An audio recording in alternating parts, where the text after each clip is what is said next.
Olá, pessoal, como é que vocês estão? Eu espero que vocês estejam muito bem.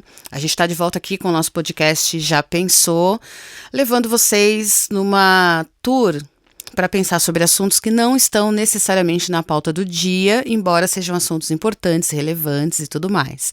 E sempre trazendo convidados muito especiais. Hoje eu estou aqui com o Arnaldo Lorenzato, porque a gente vai falar sobre um assunto muito legal que a gente não destrincha tanto, né? Que é a relação da comida com os nossos afetos. Então o tema é afetividade e comida.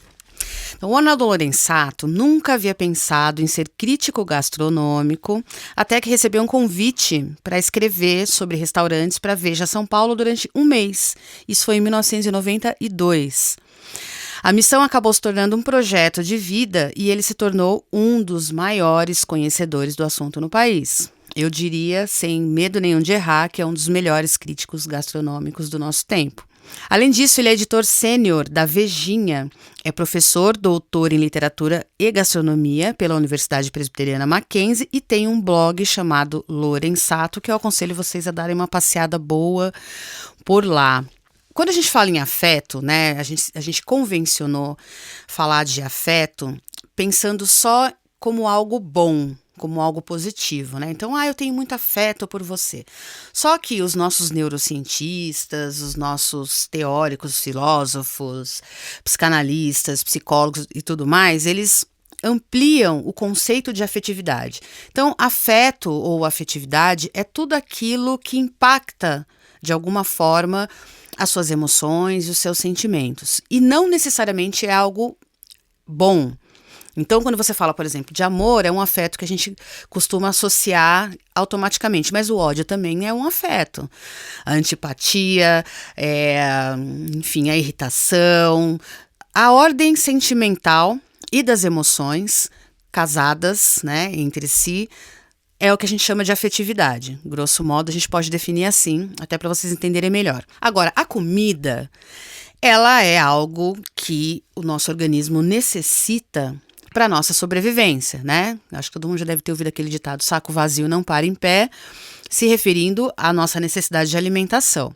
Só que a comida, ela não fica só nesse lugar, né, digamos assim, técnico, de alimentar o nosso corpo. Ela vai muito além, ela mexe com as nossas emoções, tanto para o bom quanto para o ruim, né? Então, falar da comida e da afetividade é meio que mapear, né, os caminhos por onde a comida vai passar, que vai não só alimentar e manter o nosso corpo biologicamente falando, mas também vai mexer com os nossos afetos, as nossas memórias afetivas, os nossos gostos e desgostos, né? Então, eu queria começar perguntando para o Arnaldo, que é um crítico gastronômico, portanto, né, está totalmente inserido nesse mundo do comer e das sensações que a comida pode provocar. Eu queria saber de você, Arnaldo, qual prato que, quando você come, tira você completamente de um dia estressante, maçante, ou seja, uma comida que alimenta a sua alma. Joyce, prazer estar aqui com você, falar com os seus seguidores, ouvintes, enfim. É muito bom falar sobre gastronomia e é curioso, né? Porque uma coisa muito recorrente quando a gente fala da crítica, as pessoas me perguntam qual é o seu prato favorito. Em verdade, eu não tenho nenhum prato favorito. Por quê? Porque eu saio para comer todo dia e saio para comer coisas diferentes, coisas que me inquietem e que inquietem as pessoas para as quais eu vou escrever. E tem uma linha muito clara para mim, numa cozinha que a gente pode chamar de afetiva, depois eu queria divisar isso, né? Eu tenho saudade dos pratos da minha mãe. Né? Isso sim me traz boas recordações, me traz uma noção muito clara de cuidado, de afeto, de preocupação, né? Essa coisa que você falou, o saco vazio não para de pé. A minha mãe era aquela coisa, você já comeu antes de sair? Como você tá? Você tá com fome, né? Tem essa preocupação dentro de casa. E a minha mãe era a minha família toda veio para o Brasil no início do século XX, então são imigrantes mais recentes, e a minha mãe era filha de um português e de uma filha de espanhóis, e então a comida da minha mãe era muito nesse sentido. Então a bacalhoada é um negócio que sempre mexe comigo, né? Mas por mais que eu coma uma bacalhoada num restaurante, nunca vai ser igual, né? Tem uma coisa, um salzinho a mais ou a menos, um temperinho, é sempre diferente.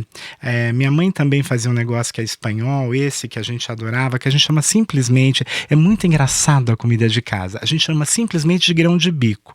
Ela fazia um cozido madrilenho à forma dela. Ela cozinhava esse grão de bico com batata, couve, outros vegetais e carnes variadas. Tinha linguiça, tinha peito bovino, enfim, e fazia desse caldo substancioso. Os espanhóis fazem um pouco diferente, essa é uma coisa dela e da família dela. Ela tirava todo o caldo e com o grão de bico e os outros vegetais, ela fazia uma salada. Então você comia fria, regada com azeite. E ela fazia um negócio maravilhoso, que assim, imagina tudo isso cozido numa panela, né? Que eu falo que é a sabedoria da cozinha popular, da cozinha que não tem a ver com a do restaurante, embora esse prato seja comida em restaurante. Esse cozido, então, ele vai liberar nesse caldo sabores excepcionais, muito intensos, com uma certa untuosidade e tal. Ali ela jogava um arroz e fazia uma sopa. E essa sopa é uma das coisas que eu mais tenho saudade. E as minhas irmãs tentam reproduzir, eu preciso agradecer porque elas são muito gentis, né, em tentar reproduzir, mas nunca é igual. Existe uma coisa, acho que na afetividade, que está ligada diretamente à nossa memória. Né? Você é o que você come, mas você também tem uma memória, é algo que nos dá identidade. Então eu sei que aquelas são as minhas irmãs, aquela é a minha mãe, meu pai também comia, enfim, a minha avó, eu não conheci meus avós, os homens, eles morreram antes de eu nascer, então era um traço de união, era uma característica nossa. Isso você não vai encontrar em restaurante. Muito legal isso que você está falando. Eu acho que tem tudo a ver com o que a gente com o que a gente pensou quando levantou essa pauta aqui, né? Quando eu penso em comida e afetividade, eu penso justamente nessa coisa familiar, nessa coisa que abraça de alguma forma, né? E você trazendo essas suas informações, né, genéticas, Espanha, Portugal e tudo mais, você conseguiria mapear quais os povos ao redor do mundo que têm uma relação extremamente afetiva com a comida? Eu acho que, de uma maneira geral, todos os povos têm uma relação afetiva com a comida. Por quê? Porque a comida é identitária. Então, é muito curioso. Você já percebeu o que faz um imigrante quando vai para um país novo e ele não tem profissão? Ele cozinha. Claro, não é todo imigrante, mas grande parte desses imigrantes, né, fazem isso. Então você pode ter um restaurante africano, inclusive eu fui comer num recentemente, boiús. Eu conheço. Então você vê ali é uma identidade, né? Aquele arroz feito daquela forma, né, é uma coisa tão deliciosa. Exatamente. E aquilo representa aquelas pessoas, traz uma identidade. Né? Como você vai ter isso, por exemplo, São Paulo é muito marcado, né? A culinária japonesa, ela se espalhou de tal forma, ela é tão importante que ela é mais significativa hoje, talvez, que o churrasco. Né, que é uma identidade muito nacional, né? Então a comida tem essa característica. Eu acho que todos os povos acabam se reconhecendo na panela, né? No fogão, no forno. Isso une as pessoas, né? Com certeza. Você falou do bius.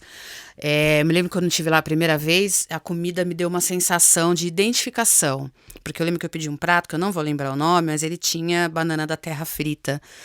E automaticamente eu lembrei da minha avó, que já é falecida, minha avó materna, que não comia sem ter a banana ali. Ela cortava a banana e tinha que dar uma selada na banana nanica, e ela sempre falava da banana da terra. Ela não teve um letramento racial, para ela nem passava pela cabeça que isso pudesse ser alguma herança ancestral espontânea, né? Mas quando eu comi aquele prato, eu lembrei da minha avó, que eu falava, nossa, avó, tudo você tem que comer com uma banana frita. E aí, esse é o poder, né, que você está falando, da identificação com a comida. É muito mais do que a gente consegue saber. É algo que é espontâneo, a gente sente, né? Eu comi, lembrei automaticamente da minha avó, que fazia isso espontaneamente, sem ter nenhuma pretensão em estar reverenciando a ancestralidade, nem nada.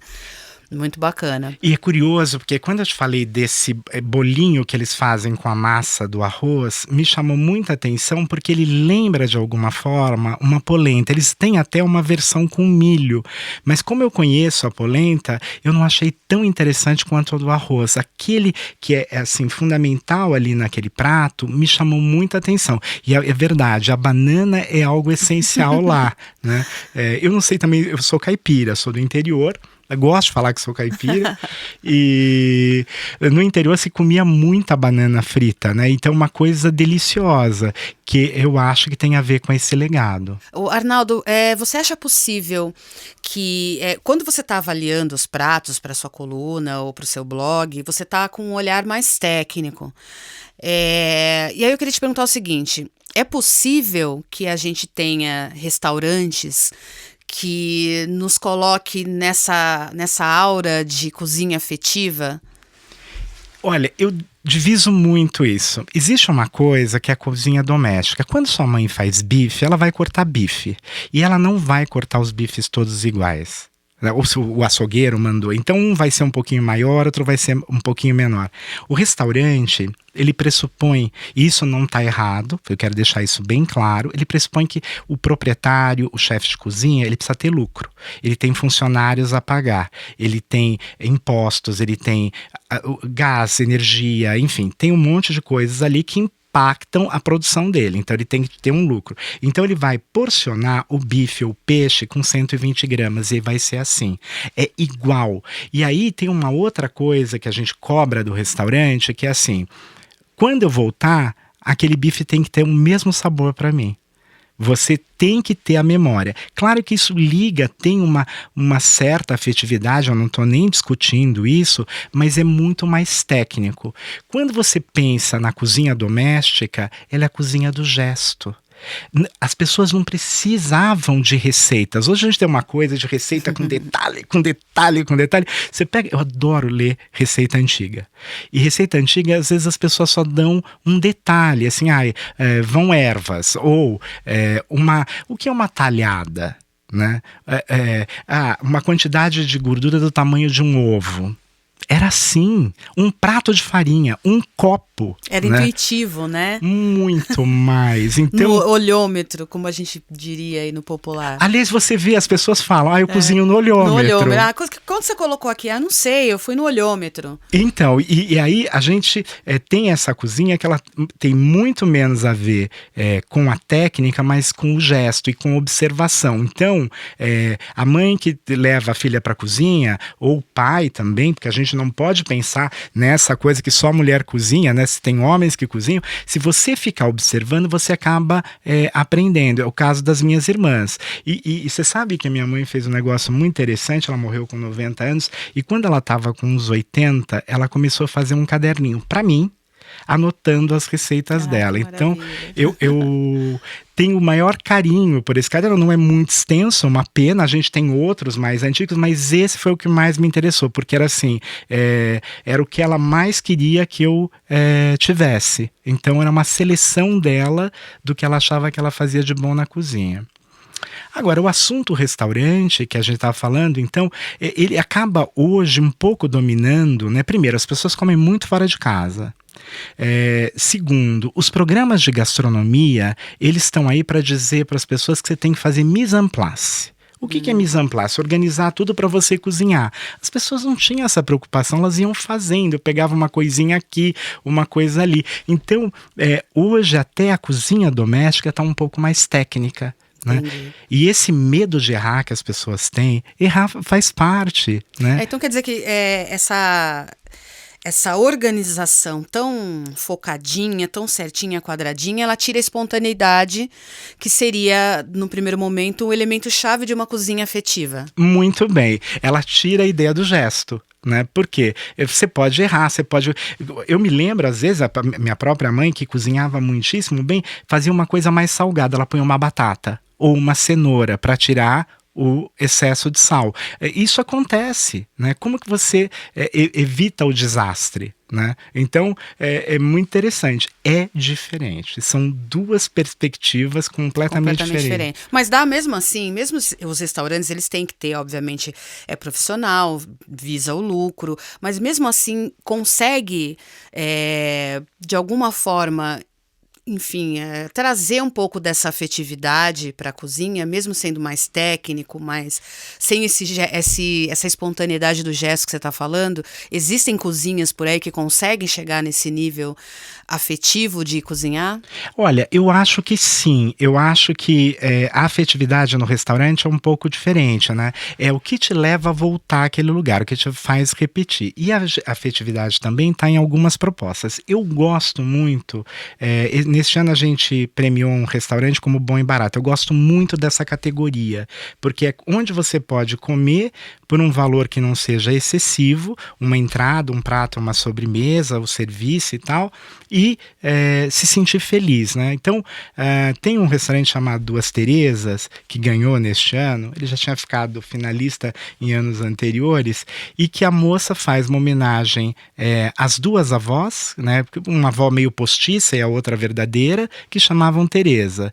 E ela faz uma comida que tem um caráter de técnica e tudo, mas que você percebe essa afetividade.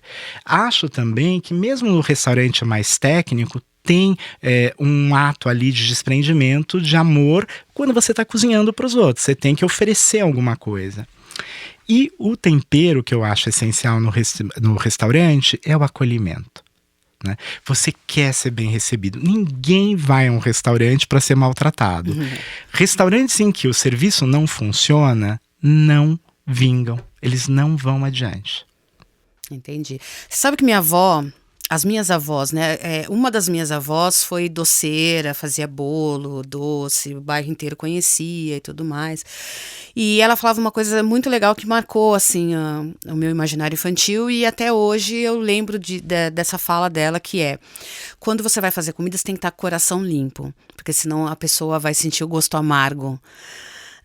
Não era exatamente nessas palavras, mas era nesse sentido. E essa minha avó é uma pessoa extremamente calma, tranquila. Agora tá com quase 100 anos, 97, se não me engano, 98. Uma pessoa calma, tranquila. Então eu ficava sentadinha, assim, olhando ela fazer a comida, e ela ia contando histórias. Era um momento de diversão. Ela ia contando as histórias, os causos, né? Que ela é do interior também, de Itu, Salto, enfim. E aí ela tinha aquela coisa bem ritualística de fazer tudo bonitinho, tudo certinho, e põe e tal. Parecia uma coisa completamente coordenada.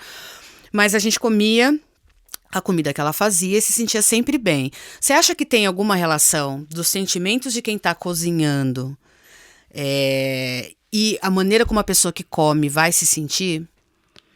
Olha, num restaurante não, mas talvez em casa sim. Você sabe que você contando essa história da sua avó, eu fiquei aqui salivando, né? Porque eu fiquei imaginando, claro que agora ela não pode fazer isso, com quase 100 anos tem mais é que descansar. Mas eu fiquei imaginando comer um pedaço de bolo que a sua avó fez, com uma xícara de café, e aí eu vi a prosa dela, que isso também, a gente não pode esquecer que é na mesa que a gente... deixa passar os afetos. É na mesa também que a gente briga. Também são os afetos que às vezes não são tão positivos assim. Então, a comida tem essa capacidade, né? Principalmente essa comida do lar. Acho que no restaurante um pouco menos, porque no restaurante você tem que produzir. A pessoa tem que chegar lá num determinado horário, produzir e começar a marchar a comida assim que chegam os pedidos. Então, a relação é um pouco diferente. Agora, essa cozinha de casa, eu acho fascinante.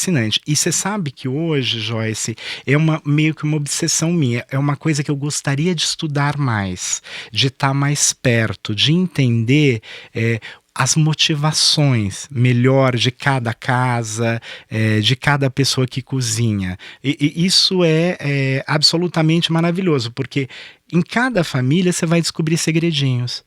Sabe, um toque especial que faz com que aquela pessoa goste daquela comida, ela se encante por aquele prato, né? Então, isso eu fico pensando o tempo todo, é uma fronteira que eu preciso cruzar. E a gente está falando aqui, né, dessa coisa que a comida desperta e tal, mas tá passando também pela minha cabeça o fato de que muitas pessoas desenvolvem compulsão alimentar, né? Independente dos motivos que levam a isso, eu penso que muitas vezes muitas vezes não, os especialistas afirmam isso, que a pessoa está buscando uma satisfação na comida para problemas e vazios existenciais e desequilíbrios emocionais da vida como um todo, né? Você acha que isso é possível também? Que a comida preencha as nossas carências afetivas? Mais ou menos. Eu acho que a comida, ela acaba sendo uma válvula de escape por vezes, né? Então, a gente acaba comendo um pouquinho mais do que deveria por conta de uma insatisfação, de uma situação delicada que se viveu. Mas é só uma reparação, que ela deveria ser temporária. Quando isso vai avançando e essa reparação não acaba nunca, aí a coisa está desequilibrada. Né? Vira um vício, né? A pessoa não vai acabar nem sentindo exatamente o sabor, aquela emoção que a comida poderia provocar, tá fora, mesmo ainda que a pessoa esteja buscando preencher um vazio emocional. A palavra que você usou é perfeita, porque a comida deve nos emocionar de alguma forma. Quando eu falei do bolo da sua avó com café, é exatamente isso. Não é só a gente escolhe o que vai comer, então tem um prazer inerente. O homem é o único animal, primeiro que comer. Você falou uma coisa, vou voltar. Você falou uma coisa lá atrás muito boa.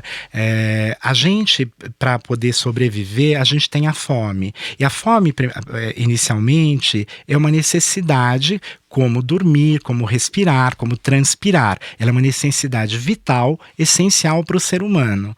Só que o que nos diferencia dos demais é que nós transformamos o alimento. A gente não pega o que está na natureza e usa da mesma forma. A gente cozinha, né? E aí você vê, a primeira coisa, como que a gente chama o ato de cozinhar? Arte culinária. Então, é uma arte. A gente, ao transformar o alimento, a gente transforma a alimentação em cultura. É isso que vai chegar naquele momento da identidade, né? Porque é cultural isso. Isso nos define, nos identifica. Né? A gente tem uma noção de cidade, a gente tem uma noção de região, a gente tem uma noção de estado e de país. Veja, quando a gente fala dessa divisão, o que se come no Nordeste é completamente diferente do que a gente come aqui. Eu vi uma discussão recente que eu achei super divertida, as pessoas discutindo o cuscuz. Ai, cuscuz de paulista é tão feio, o cuscuz nordestino é mais bonito ou vice-versa. Ou então isso não é cuscuz, eu já ouvi pessoas do Nordeste falar assim, isso que vocês chamam de cuscuz em São Paulo não é cuscuz. Exato. Cuscuz é o que a gente faz aqui. Exato, e é cuscuz, né? E aí, olha só, é uma herança africana. Então, quando eu penso na comida, eu penso no trajeto que ela fez. Porque os africanos fazem isso com sêmola de trigo. E chega aqui, eles se apropriam do milho, eles se apropriam da mandioca, né? E fazem um negócio diferente, né? Você tem o cuscuz paulista é misturado as farinhas ali. Agora, o cuscuz nordestino é aquele que está usando milho. Então, olha que maravilhoso, isso é uma transformação. Como se reconhecer nessa comida, como buscar a ancestralidade dela. Por que ela representa o Brasil? Por que ela é diferente no Norte e por que ela é assim aqui no Sudeste? Né? Isso é maravilhoso. Isso é maravilhoso. E a gente entra na seguinte questão. Comida também é militância. né? Você estava falando, eu estava lembrando de uma série da Netflix que eu assisti, acho que há uns 2 anos atrás, que é da África aos Estados Unidos, se eu não me engano o nome da série, né? Que é uma crítica gastronômica e um chefe de cozinha, que eles vão fazendo esse mapeamento de como que as comidas norte-americanas estão totalmente impregnadas da cultura africana que foi sendo trazida. É lindo, eu vou deixar de recomendação para quem está ouvindo a gente, porque eu fiquei muito emocionada assistindo essa série, principalmente o primeiro episódio, que ele vai lá no Reino Daomé, na Nigéria, né, naquele miolo ali que era o Reino Daomé, fala da travessia para o a travessia do transatlântico. Então ele vai falando sobre o inhame, vai falando sobre a batata e todos esses elementos que eu tenho certeza absoluta que não passa muito pela cabeça das pessoas, que está mais conectado com uma herança ancestral do que parece. E a gente tem um problema sério no mundo, que é a fome, sobretudo nos países que não são desenvolvidos. O Brasil, as pessoas ainda passam fome, ainda tem muita... Bastante. Né? O Brasil é um país extremamente rico no sentido de opções, né? Quando eu penso, por exemplo, a gente pensa na culinária de todas as partes do Brasil, norte, nordeste, sudeste, centro-oeste, sul. Cada uma tem a sua característica, mas também essas características da culinária é dada pelas condições biológicas, ambientais, geográficas e tudo mais, né? Eu amo peixe, por exemplo. Então, quando eu vou para o norte, para mim é um grande deleite, porque aí eu posso comer uma série de peixes que a gente não acha tão fácil aqui no sudeste, né? O pirarucu, pescada dourada, enfim. No nordeste é a mesma coisa, tem lá... Então, quer dizer, a gente é rico. A gente pode prover alimentação porque a terra nos dá isso, mas ainda assim as pessoas passam fome.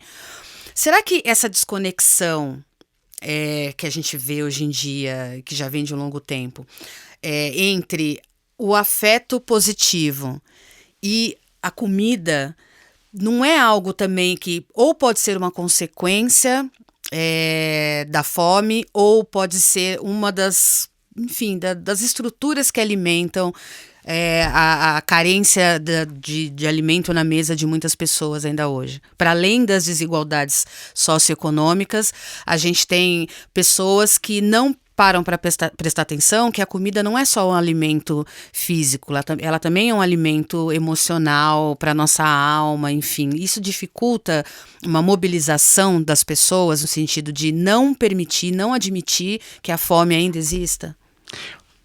Não deveria, se dificulta, não deveria, porque ninguém deve passar fome, né? A fome é muito cruel. A gente está falando de um país rico em que teoricamente deveria ser saneado, ou deveríamos ter muito menos gente numa circunstância dessa, de não ter o que comer, literalmente, né?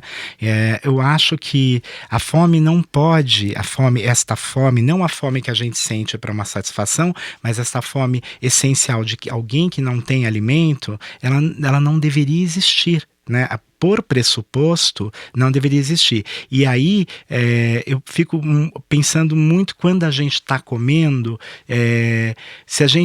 como a gente pode dividir esse alimento também, né? O que é repartir esse alimento? O que é compartilhar? O verdadeiro sentido de compartilhar. E eu não quero parecer nem um pouco religioso de forma alguma, mas é curiosa a situação da Santa Ceia, né? É um compartilhamento, né? É o pão que se divide. Então, eu acho que o homem tem isso desde sempre. A ideia de que as pessoas não passem fome, que elas sejam alimentadas. É muito bonito isso. E comida acaba sendo também uma questão política, uma vez que a gente, infelizmente, tem esse déficit de alimentação chegando na mesa de muita gente. Agora, você falou da Santa Ceia, eu me lembrei de outra série. Eu gosto muito de série de gastronomia. Muito, muito, muito. E eu estava assistindo uma série falando da culinária coreana, do sul da Coreia, né, culinária sul-coreana, e eu fiquei impressionada com a quantidade de coisas que eles usam muito acompanhamento, né, tem um arroz que é central e o restante são acompanhamentos diversos e tudo mais. Agora, eu fiquei sabendo que para eles é um ato de aproximação também a comida. Então, parece que se uma pessoa coreana está interessada no seu bem-estar, a primeira coisa que ela vai perguntar, em vez dela perguntar, você está bem? Ela vai dizer, você comeu? E isso para eles é um código de aproximação. E aí eu lembro o seguinte, um meme, né? De internet, de roda de conversa, enfim, das pessoas dizendo assim, eu nunca fiz amigo, enfim, bebendo leite, a gente faz amigo na mesa do bar. Eu tô fazendo uma ligação, uma aproximação para te perguntar o seguinte, o ato de comer aproxima as pessoas, faz amizade? Você já fez amizade dividindo um prato? Ah, com certeza. Nossa senhora, ao longo desse tempo, quanta gente eu já... Primeiro que o crítico é um cara meio invasivo, né? Ele invade o prato alheio, né? Quando você sai para comer comigo é meio que um terror, porque eu vou querer provar tudo e eu vou realmente provar. Isso mudou um pouco com a pandemia, a gente não pode esquecer que teve um momento pandêmico aí eu sou muito mais cuidadoso para invadir o prato das pessoas, né, com talheres limpos, enfim, a gente tem que tomar esse cuidado, mas eu acho, e eu carrego amigos que eu conheci comendo, né, alguns deles, inclusive, são jornalistas, né, por conta da profissão, e não precisam ser exatamente de gastronomia, mas que acaba se aproximando mais. E uma outra coisa também que eu gostaria de fazer mais é cozinhar para as pessoas. Eu adoro cozinhar, mas eu cozinho muito pouco, eu tô sempre na rua. Eu queria retomar um negócio que você falou que eu achei tão engraçado quando você falou dos peixes do norte. Uhum. Eu viajei uma vez, eu estava indo para Manaus a trabalho, e do meu lado eu tinha um engenheiro.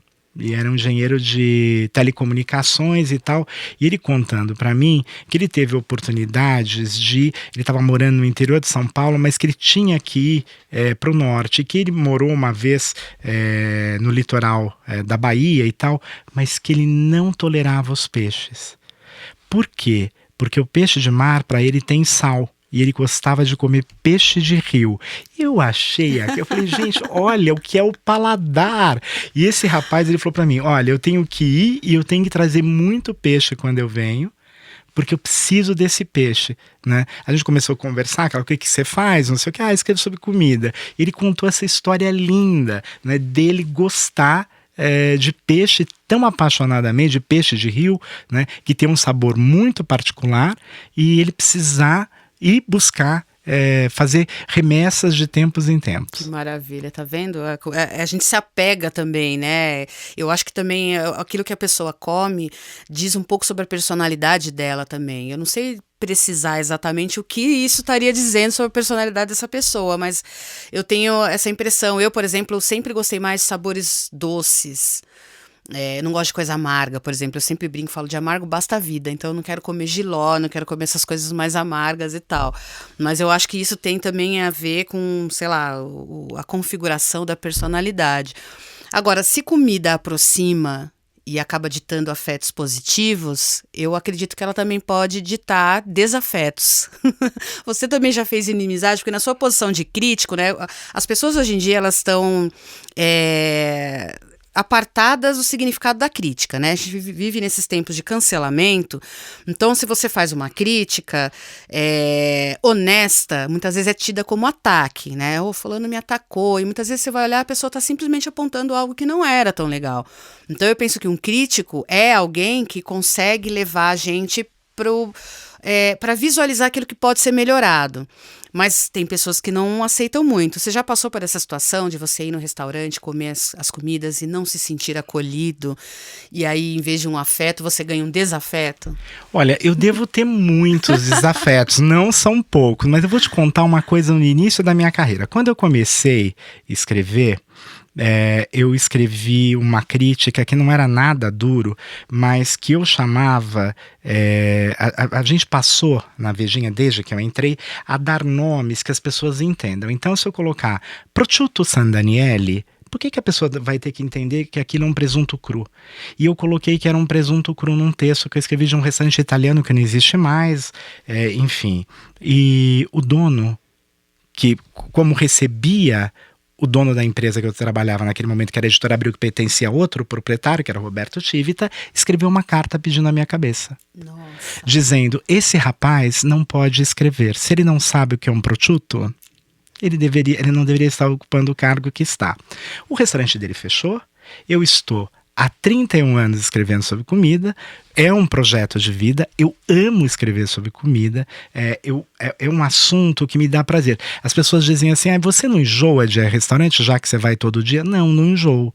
Porque, e olha, eu repito os restaurantes, a gente vai e avalia todos os restaurantes que saem na edição especial Comer e Beber. Novamente, é sempre uma avaliação mínima por ano, fora os que vão sendo abertos. E isso me dá um tremendo prazer, porque eu entendo se o restaurante melhorou, se ele se aprimorou com o passar do tempo, se ele teve problemas e tem que ter correções. Se num primeiro momento essas pessoas eram muito mais agressivas e não foi só esse que pediu a minha cabeça, tá? Isso é bem ruim. A pessoa falar textualmente que eu deveria ser demitido. Olha isso. Eu fiquei assustado no primeiro momento. Você chamou prosciutto de presunto. O prosciutto de presunto, só por isso. E aí, hoje eu acho que as pessoas estão mais inteligentes. Elas podem até ficar com uma raivinha imediata e tal, enfim, ali aquele desconforto, mas eu acho que hoje as pessoas pensam mais no que elas estão fazendo. Acho que é diferente, por exemplo, a gente teve uma mudança no mundo da crítica. Hoje, qualquer um que tem um celular, fotografou uma comida, acha que pode falar sobre comida à vontade. Pode mesmo, é verdade, as redes sociais franquiam isso. Mas vai faltar ali uma técnica, uma ordem de comparação para essa crítica. E o que eu procuro fazer é algo muito equilibrado. Se eu vou a algum lugar e teve problema, eu vou buscar qual foi o problema, e assim, não é uma questão de gosto pessoal, não é eu gosto ou eu não gosto. Um exemplo claro, se eu coloco sal demais numa comida, ela está arruinada. Não adianta, não tem nada que salve. Joga fora e faz de novo. Não tem o que fazer.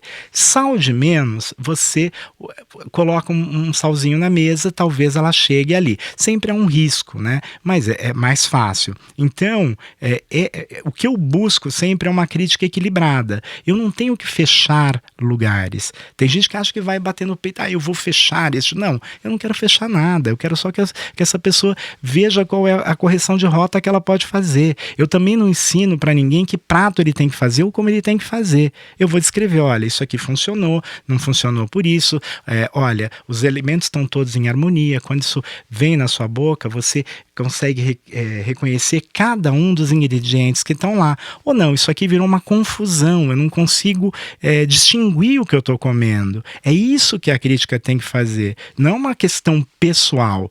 Eu sempre digo que eu tenho um papel muito interessante, eu acho que eu tenho a melhor profissão do mundo, viu, gente? É só para saber, né? E aí... Eu concordo com você. Mas eu como com uma boca emprestada, eu como para muita gente. Eu tenho uma vantagem, diferentemente de você, eu como tudo. Eu como amargo, eu como doce, eu como o que tem sal, claro que sempre procurando equilíbrio, né? Então todos esses elementos são muito importantes para mim. Então eu tenho muito prazer em fazer isso e especializar o meu paladar, procurar reconhecer. Uma outra coisa interessante, quando eu fiz a minha primeira crítica a um restaurante tailandês, hoje é fácil, você vai na internet, põe em restaurante, o nome da comida tailandesa, vai vir, mesmo, a gente sabe que é transliterado, é outra coisa, mas você acha ali, você acha alguém fazendo, alguém cozinhando, né? Você consegue, olha, entender o que é um limão kafir, que para mim era uma coisa do outro mundo, né? Que se usam as folhas e não o próprio limão, enfim, é uma cozinha diferente. Se a pessoa que escreveu daquela forma, o dono do restaurante, ele escreveu daquela forma, o nome do prato, e ele falasse para mim, olha, é babababububu, eu ia acreditar, porque você não tinha Google, um livro demorava meses para chegar, e aí você não sabia que abrir um restaurante tailandês, você tinha que escrever sobre ele. Claro, hoje, muito mais legal, já fui para Tailândia, entendo um pouco o que é a comida da Tailândia, hoje, acho que o crítico é um cara que tem que investir muito em viagem, né? Mas a gente melhorou esse horizonte, Joyce, mas de um jeito espetacular. Não existia isso. Você consegue nomear algum restaurante que você, assim, foi, experimentou a comida, fez a crítica e de repente você não conseguia tecnicamente dizer muitas coisas positivas, mas que ainda assim esse restaurante você se sentiu acolhido, gostou e fala, eu vou voltar lá mesmo não tendo uma crítica tão boa, mas eu quero estar nesse restaurante em outros momentos? Então, não é só uma questão de acolhimento. A gente sempre volta. Assim, uma preocupação lá na revista, na Veja São Paulo, é você... a crítica não deve ser punição. Né? Eu fui e não deu certo, por que não deu certo? Depois de um tempo, se esse restaurante prossegue e tal, eu vou voltar. A gente tem um negócio muito legal que é assim, quando estreia um restaurante, tem um selinho, não foi desta vez. A gente foi e não deu certo. Ou tem um outro selinho que é fora do ponto, que aí se você foi, é um restaurante que você vai regularmente e não deu certo, eu vou dar um fora do ponto. Mas isso não quer dizer que eu vou excluir esse restaurante. Às vezes ele tem esse elemento. Olha, é promissor. Você é tão bem não funcionou, atendido. Mas é promissor por alguma razão. Você sabe que eu vou te contar uma história, uma coisa que me deixou bem chateado, o desentendimento.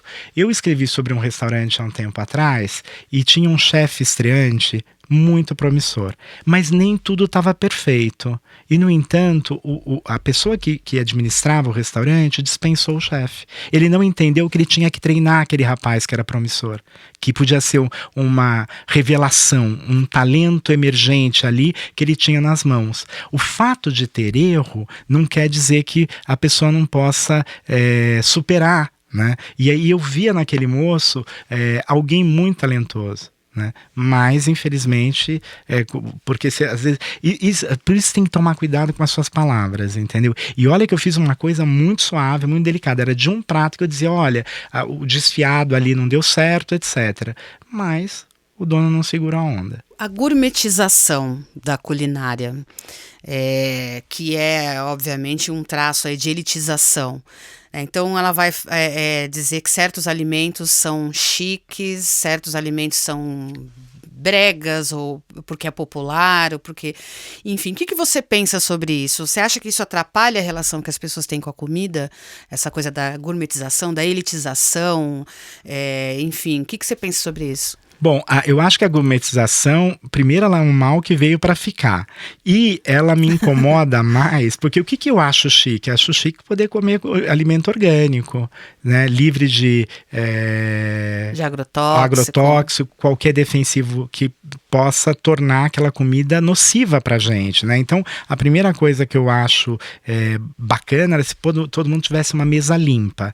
Eu não tenho essa ilusão, porque você tem uma escala muito grande de pessoas, então você tem essa agricultura de larga escala. Então não tem essa ilusão. Agora, o que me incomoda é quando você tem gourmetização de coisas muito bobas. Por exemplo, pipoca gourmet. Socorro, eu não mereço, gente. Pipoca gourmet não, né? Brigadeiro gourmet. Eu tenho um lugar, eu vou até nomear, eu gosto muito. Quando eu vou para o sul de Minas, até esse ano eu não fui nenhuma vez, mas eu vou para uma cidade que é Itajubá. Você passa por uma outra cidadezinha chamada Piranguinho. E em Piranguinho tem um negócio chamado Barracas do Pé de Moleque. Pra gente parece paçoca, porque é o amendoim bem moído e prensado. E tem uma barraca, né? Dona Sônia, que faz, era da família e tal, e ela faz o pé de moleque mais gostoso que eu provei entre os que tem lá, é a barraca vermelha, é tudo por cor, barraca amarela, barraca azul, e não é nenhum, é um quioscão bonito, sabe, na estrada e tal. E ela andou fazendo umas coisas com gourmet. Imagina, com leite condensado, com tudo, não precisa. O gourmet dela é fazer bem aquele pé de moleque com rapadura, com o caldo da cana, que é maravilhoso. Mas as pessoas, eu até entendo, tem um sentido comercial de diversificação de linhas, de expandir, né? Mas tem até versão gourmet, viu? Poxa vida, tem um perfil no Instagram de uma moça, de uma mulher, né, que ela é jovem, aparentemente bem jovem, ela tem acho 4 ou 5 filhos e ela mora no interior. Então eu acho tão legal esse perfil, ele tem ganhado cada vez mais popularidade, que é a Josiara, o nome dessa moça. E aí ela mostra a refeição que ela prepara para a família, né? Só que ela mostra também eles plantando, colhendo, preparando. Ela fala, olha, esse daqui é o suco com maracujá daqui do pé do meu quintal. Olha esse daqui, essa verdurinha que eu peguei aqui. Eu acho tão lindo aquilo, eu acho aquilo uma coisa extremamente chique. E ela cozinha no fogão a lenha. Nossa! E eu acredito que as pessoas estão cada vez mais paradas nesse perfil justamente por isso, né? O gourmet... ele pode fazer sentido em certos contextos, mas para mim o gourmet sempre me remete a uma elitização. Agora, a gente tem que mexer um pouco na nossa visão sobre o que é chique e o que não é, porque para mim a Josiara é extremamente chique, porque ela tem uma condição que eu não tenho, que é cozinhar em fogão a lenha. Que as minhas avós, tanto materna quanto paterna, sempre falavam, comida boa é comida feita na panela de barro, no fogão a lenha, e as coisas que você pega do seu próprio quintal, que você plantou e colheu com as próprias mãos, então tá limpinha de agrotóxico, não tem nada, mesa limpa, como você falou, né? E aí você falando, eu lembrei da Josiara, se vocês procurarem, vocês vão ver, e ela é uma fofa, assim, sou fã. E você sabe que eu morei numa casa que a gente plantava coisas, então tinha muito pé de fruta, né? Tinha goiabeira, mangueira, etc. Mas o meu vizinho, isso eu estava no interior, ele tinha uma horta absolutamente maravilhosa e como ele produzia muito, ele partilhava, e era um negócio incrível. E nessa casa que eu morei, tinha um fogão a lenha. A gente acabou aposentando, ele foi ficando de lado pela praticidade, né, do fogão a gás, mas o fogão a lenha era de uma inteligência, porque ele tinha 2 serpentinas metálicas que passavam por dentro dele, e aquecia a água do banho. Era sensacional. Maravilha. Então você ligava ali, você acendia, ou ligava é ótimo, você acendia a lenha, além de você cozinhar, você tinha água quentinha para o banho. Que maravilha. Muito show. Arnaldo, a gente está encaminhando a nossa conversa para o final, mas eu queria te fazer uma pergunta antes, né? Eu acho muito bacana, você falou, eu tenho a melhor profissão do mundo, eu concordo.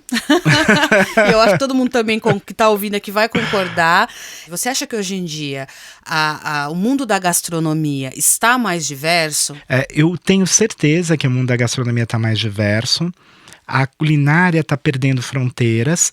É bom por um lado e ruim por outro, né? Porque você perde a identidade. Então, essa culinária que cruza fronteiras, ela tem que também entender o que é do local, né? Não dá para comer, nada contra, mas não dá para comer só hambúrguer, né? Hambúrguer não faz parte dessa cultura. É como você virar as costas para Cosme e Damião e só celebrar o Halloween. A gente tem uma coisa chamada cultura. Desculpa, eu me preocupo muito com isso, Joyce, juro. Por quê? Porque comida é identidade. Se eu perder a minha identidade, eu vou ter um problema sério, né? Quem sou eu? Em que eu me reconheço? Né? Aliás, um pouco que eu tratei, falando rapidamente, no meu doutorado, porque eu fui pegar na literatura, em vez de pegar nos textos sérios, nas cartas de viajantes, na literatura brasileira, o que se comia, e é muito interessante. Qual foi o tema do seu doutorado? O meu doutorado se chama uma antologia, chama Antologia do Paladar, e é a comida na literatura do período da colônia e do império. Então eu pego as poesias da colônia e vou entender o que aparece como alimento e quem são as pessoas que preparam esse alimento e como elas consomem. Na poesia é um pouco mais difícil, e depois, no século XIX, que é império, aí é maravilhoso, porque a comida estabelece relações sociais. A comida pode ser opulência, a comida pode ser escassez, ela pode ser opressão, como ela pode ser libertadora. Ela pode oprimir, né? Quem tem comida oprime quem não tem. Olha que lindo que é isso. Então, a literatura me propiciou, e eu defendi esse doutorado agora em 2023, em março. Então, é uma coisa fresquinha. Eu estou super apaixonado pelo que eu fiz. Né? Alô, editoras! Há um best-seller surgindo aí. Vamos lá.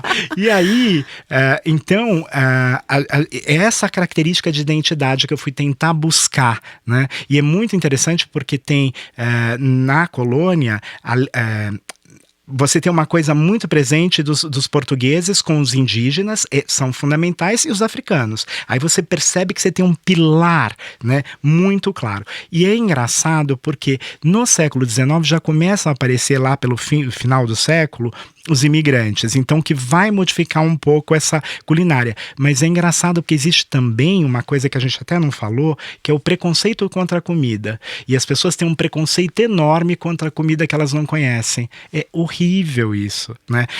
A gente tem que ser liberto, tem que ser aberto, mas não pode perder a identidade, mas não pode ter preconceito. Concordo plenamente, plenamente. Inclusive preconceito com a comida de certos lugares, né? Sem dúvida. Eu já vi pessoas falando muito mal da culinária da Bahia, por exemplo. Que é uma culinária totalmente identitária, no sentido de estar totalmente identificado com a nossa história. As pessoas conseguem apagar muita coisa de uma determinada cultura, né? A negritude, por exemplo, os indígenas sofreram muito esse processo de apagamento da sua cultura. Mas a comida que cada cultura faz, a comida como elemento cultural, é muito mais difícil de apagar, né? Muito. Eu acho que é justamente essa questão do afeto, de pegar você pelo coração, conquistar, seduzir o seu paladar de uma maneira que você quer aquela comida daquele modo, e aí fica mais difícil de você fingir que aquela comida não existe. Eu quero saber o que você pensa que vai ser do futuro da crítica gastronômica no Brasil, tendo em vista que existem pessoas como você, por exemplo, atuando, eu digo isso com total segurança, porque eu sei que é esse o seu caminho, desmistificando a culinária, lutando contra os preconceitos, contra as gourmetizações elitistas. Então, tendo em vista que mais pessoas acabam entrando, mesmo com essa banalização de todo mundo se achar meio MasterChef, né, no Instagram e tal, mesmo com essa banalização, qual é o caminho aí da crítica gastronômica? Então, a crítica tem um caminho a percorrer longo, mas o que a gente observa, quem está tanto tempo como eu, você teve um momento que se chama momento da dispersão. Qual é o momento da dispersão? A hora que as pessoas descobriram que tem redes sociais, que elas têm um celular e que elas podem publicar coisas. Então, tem informação vindo de muitos lugares, né? Algumas pessoas se firmaram nas redes sociais com... estou falando de milhões de seguidores, não é só milhares, mas a gente está falando até de milhões de seguidores, principalmente no TikTok. Num primeiro momento, a reação é dizer assim, mas eles não sabem, eles não sei o quê. Não, agora eu procuro entender. Essas pessoas, por exemplo, elas não fazem crítica. Em geral, elas estão ligadas aos departamentos de marketing de restaurante. É diferente do trabalho da crítica, e eu não estou dizendo que aquele trabalho não seja sério. A crítica faz outro trabalho. Você não se apresenta. Não obrigatoriamente acontece isso, as pessoas acham, hoje está cada vez mais difícil. Na Veja São Paulo a gente paga todas as contas, né? Ser anônimo é difícil, porque hoje o rosto é muito conhecido, mas você paga a conta e você faz essa avaliação que procura ser o mais isenta possível. Tem veículos que não vão ter essa condição e vão mandar o repórter lá. Você vai ter duas distinções. Uma é a crítica, que vai continuar existindo, e a reportagem. Então, se o repórter vai como convidado, em geral ele vai fazer uma reportagem e descrever qual foi a impressão dele. É diferente da avaliação. E ela é preciosa, eu acho que ela é eterna. Sabe, eu não consigo ver ela desaparecer. As pessoas ficaram muito assustadas porque, num determinado momento, a imprensa encolheu muito, mas ela está numa estabilidade. Né? A gente nunca teve tanta estabilidade depois daquele período mais duro do como agora. As pessoas procuram a imprensa, elas querem anunciar, elas sabem quem é sério, sabe quem está fazendo um trabalho que tem uma dimensão, uma significação. Isso é muito importante. Eu sinto isso o tempo todo, Joyce. Não é temporário, né? As pessoas foram muito fatalistas, as pessoas diziam assim, não, a imprensa vai acabar. Eu não consigo acreditar nisso. A imprensa se transforma, né? E aí ela vai conviver com as redes sociais, com as pessoas que estão emergindo nas redes sociais e vai conversar com o seu público. Não tem...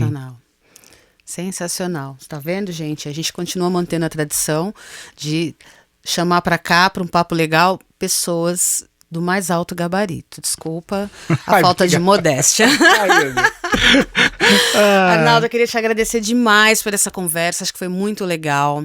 Eu acho que jogou várias sementinhas aí para discussões outras, não só sobre comida, mas sobre sociedade, sobre afetividade como um todo. E a gente vai ficando por aqui. Eu queria saber, fala para as pessoas como que elas te encontram, como que elas podem ler você, o seu trabalho. E mais uma vez, editoras, olha um best-seller aí. Obrigado, Joyce. Olha, as pessoas me encontram no Alorencato, sempre é o Lorenzato sem cedilha. Vou estar no Twitter, no Instagram, no Facebook e também no TikTok. Eu tô lá, mas não publico nada, ainda não publiquei. Prometo que ainda vou publicar. E podem me mandar mensagem, às vezes demora um pouquinho para eu responder, porque eu sou bombardeado de mensagens, né? Tiverem alguma curiosidade, alguma dúvida, precisarem pedir uma dica, se eu puder atender, né? É sempre um prazer. E realmente espero publicar esse livro em breve e quero você como madrinha lá no lançamento. Opa, vai ser uma honra. E também leiam a coluna. Claro, a coluna na Veja São Paulo, semanal, e leiam o blog do Lorenzato, que tem uma vantagem. A maioria hoje das publicações é fechada. O nosso é completamente aberto, gratuito. Você pode me acompanhar sem problema algum. É só entrar no blog do Lorenzato. Maravilha. Então, gente, não deixem de acompanhar. E eu agradeço muito a atenção e os ouvidos de vocês. A gente vai ficando por aqui e logo mais estamos de volta com Já Pensou, para falar sobre coisas que você talvez já tenha pensado, mas não tanto quanto a gente vai pensar nessa uma horinha aqui. Então, muito obrigada e até a próxima.